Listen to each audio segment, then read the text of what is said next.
A educação em todos os níveis é um direito do cidadão e um dever do Estado. Até porque é estratégica ao desenvolvimento social, político e econômico do país. Aqui no Brasil, a entrada mais massiva do capital estrangeiro nessa área indica o fortalecimento da visão pela qual a educação é pensada como negócio.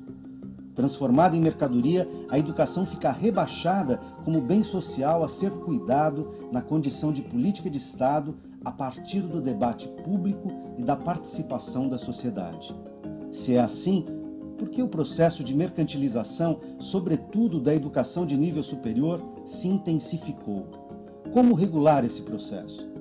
Há ações dos poderes públicos para evitar a deterioração do caráter estratégico e social da educação?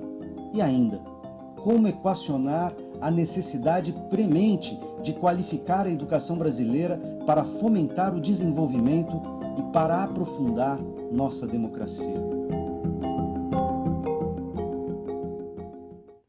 Olá, o Melhor e Mais Justo de hoje discute a desnacionalização no ensino superior do Brasil.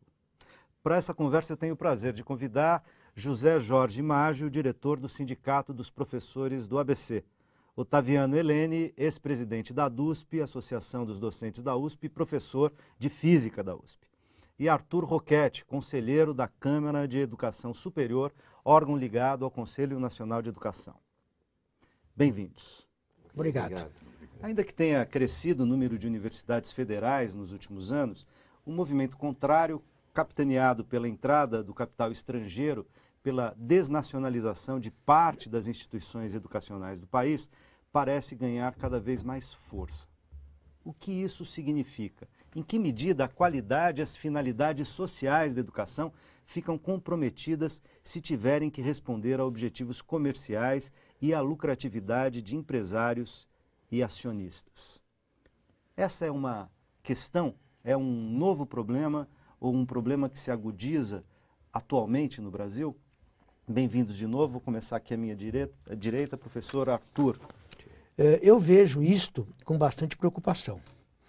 Eu tenho externado isso, inclusive, no Conselho. O Conselho tem discutido em várias reuniões esse assunto, embora não tenha ainda colocado um documento definitivo a respeito do assunto. E por que eu acho que essa situação é perigosa? Na verdade, o Brasil é um país de dimensões continentais e que tem uma diversidade muito grande. Então eu vejo com uma certa cautela a presença massiva do capital estrangeiro, inclusive na área pedagógica. Eu acho que você tem que ter um programa de ensino, você tem que ter um projeto de ensino que, dentro do genérico, possa atender às peculiaridades regionais. Você tem que formar o jovem, levando em consideração a realidade na qual ele está inserido. É diferente a formação, por exemplo, de um arquiteto no Rio Grande do Sul, de um arquiteto no Acre. A mesma coisa ocorre, por exemplo, na área médica e em qualquer outra área. Então eu vejo com uma certa preocupação. E a minha preocupação, inclusive, é porque não tenho visto, atrás desse processo de desnacionalização, eu até agora não vi um projeto pedagógico. Então o que nós estamos vendo são projetos econômico-financeiros bem executados, mas não há um projeto pedagógico. Se há um projeto pedagógico, esse projeto pedagógico não tem sido divulgado. Então eu não tenho condições de analisar um projeto pedagógico. Isso é fundamental. Nós sabemos a importância da educação hoje em dia. Já foi o tempo em que a mão de obra barata, as riquezas naturais eram fundamentais para a afirmação de uma nação. Hoje, o importante é gerar tecnologia. O importante é transformar a tecnologia. O importante é adaptar essa tecnologia à realidade. O que acontece? Você só consegue fazer isso se você tiver recursos humanos bem preparados, se você tiver quadros. Então, se você não tiver uma educação de qualidade, dificilmente você vai ter condições de gerar conhecimento. Dificilmente você vai poder se ombrear com as nações mais importantes do país. Então, esse é um assunto que me preocupa bastante. E tem mais. Eu acho que é um assunto que ele está correndo sem a devida regulamentação. Quer dizer, até o presente momento não há uma regulamentação por parte do Ministério, ou por parte até do Conselho, relativa a esse processo de desnacionalização. Da entrada do capital estrangeiro. E não é só a entrada do capital estrangeiro. Nós temos um processo de fusão, incorporação e aquisição que vai com uma velocidade espantosa. Muito disso proporcionado, sim, pelo capital estrangeiro, mas em alguns casos não. De qualquer forma, além do processo de desnacionalização, você ter monopólios muito grandes, com instituições de ensino, como está sendo divulgado aí, 1 milhão de alunos, 1,5 milhão de alunos, é muito complicado. Numa fusão entre a Anhanguera e a Croton. Eu não quis citar nome, mas esse é o caso. 1 milhão de alunos. E tem outros aí que estão 400, 500 mil alunos. Então isso é muito preocupante. Porque, inclusive, para fazer um atendimento dessa natureza, em massa, é necessário ter um projeto pedagógico específico. Um projeto pedagógico que procure atender ou minimizar esse grande alunado. E eu não estou vendo isto. Então o processo de desnacionalização é sério. Eu acho que não é só esse processo, mesmo as fusões, incorporações e aquisições feitas por grandes grupos que não têm o capital estrangeiro também é complicado. Isso vai acabar com a nossa diversidade, vai acabar com aquele enfoque regional. Há algum tempo atrás, alguns anos atrás, eu tive num debate na Universidade de Coimbra que discutia uma proposta da Organização Mundial do Comércio. Proposta da Organização Mundial do Comércio em que, na ocasião, colocava a educação como um objeto de comércio. E, na época, nós não éramos a maioria, nós éramos a minoria, nós defendemos que a educação não poderia ser tratada dessa forma. Como bem colocou o programa, é um direito do cidadão, um dever do Estado. Deixa eu colocar o Otaviano na conversa. Otaviano. Então, vamos lá, né? Acho que o professor Arthur já levantou a bola.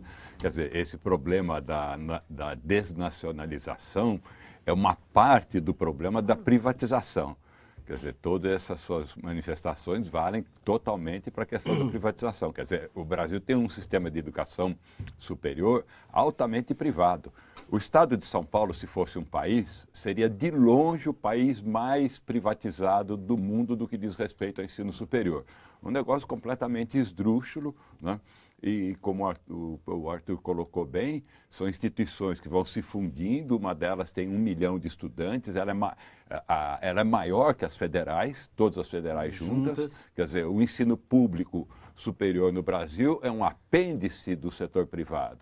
Aqui no estado de São Paulo, a barbaridade ainda é maior. 97% das vagas oferecidas no vestibular são instituições privadas e só 3% nas públicas. No ingresso melhora um pouco, porque as vagas oferecidas, muitas delas são muito ruins, né, e as pessoas não se interessam por elas, não são preenchidas, né?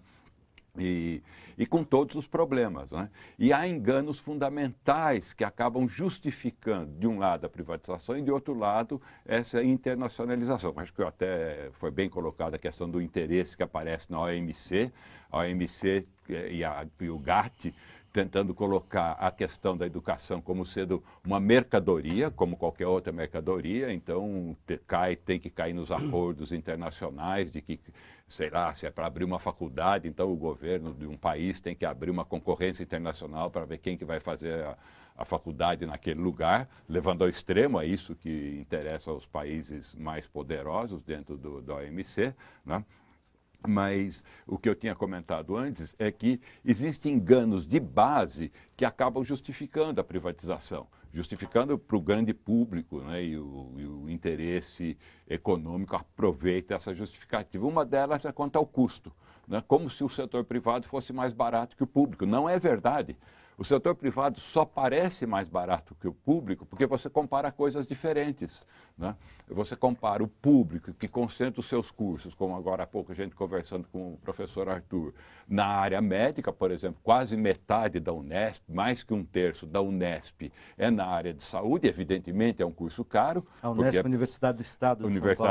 A Universidade Estadual Paulista. Né?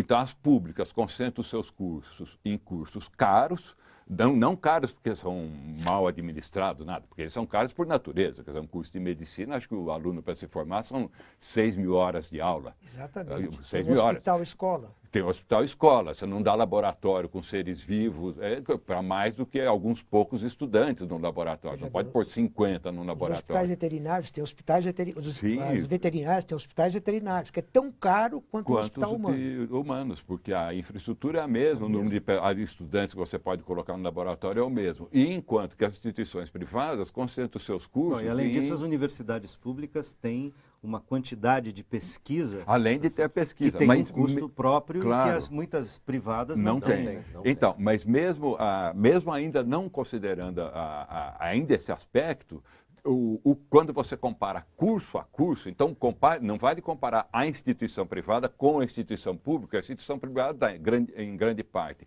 cursos noturnos, que a pessoa não precisa ir todos os dias de semana, o número de aulas é pequeno, é aula que só tem aula presencial na sala. Giz e lousa, né? Giz e lousa, né?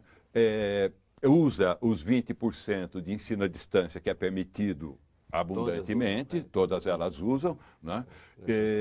Então faz tudo para baratear o curso, e de um lado. De outro lado, a instituição pública que pega esses cursos que são bem mais caros por natureza, né? Agora, quando você compara curso a curso, então compare um curso, por exemplo, de economia numa universidade pública com um curso de igual qualidade de economia numa instituição privada. Por exemplo, a FGV.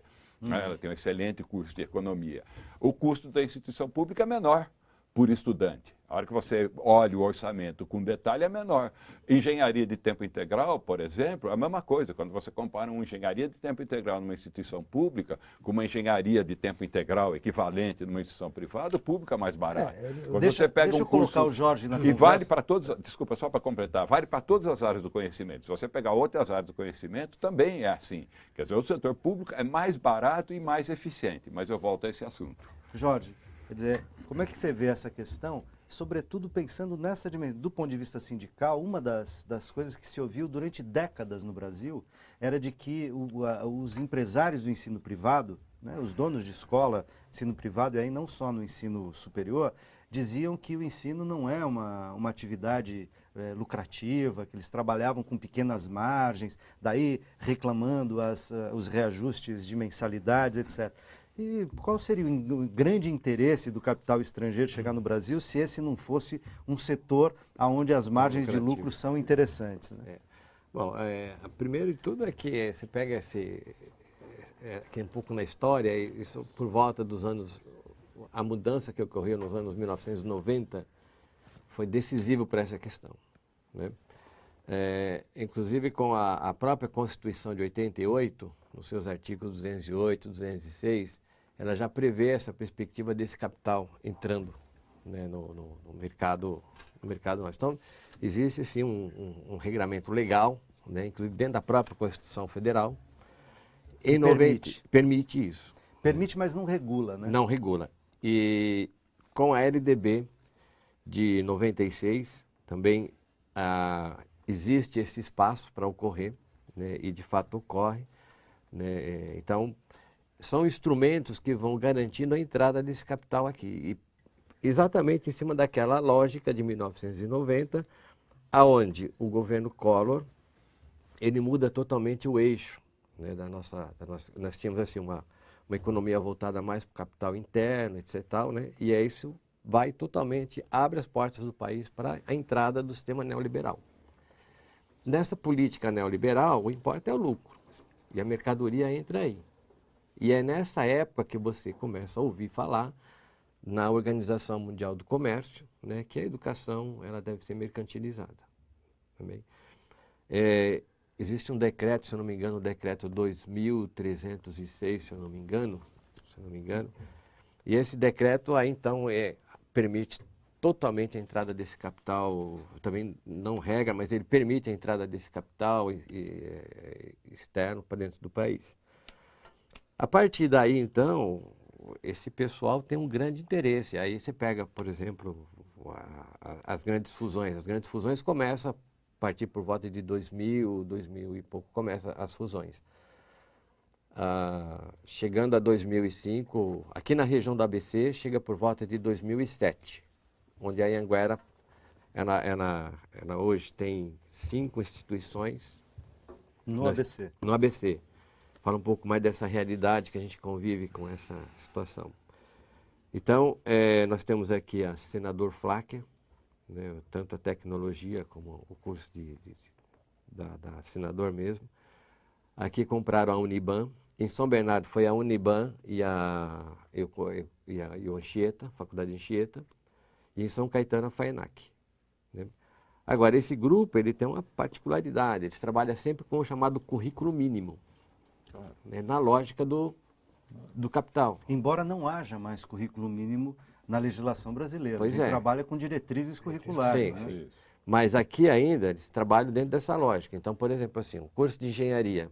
Você tem um curso de engenharia que é de 4.200 horas, por exemplo, e se o MEC autoriza um curso de 2.200 horas, estou fazendo essa comparação, então é esse de 2.200 horas que vai se trabalhar. Entendeu? E isso justifica que você tem aula de segunda, terça e quarta. Né? Aí, como o Otaviano falou, todo esse pessoal que está aqui dentro desses grupos trabalha com 20% da carga à distância. Né?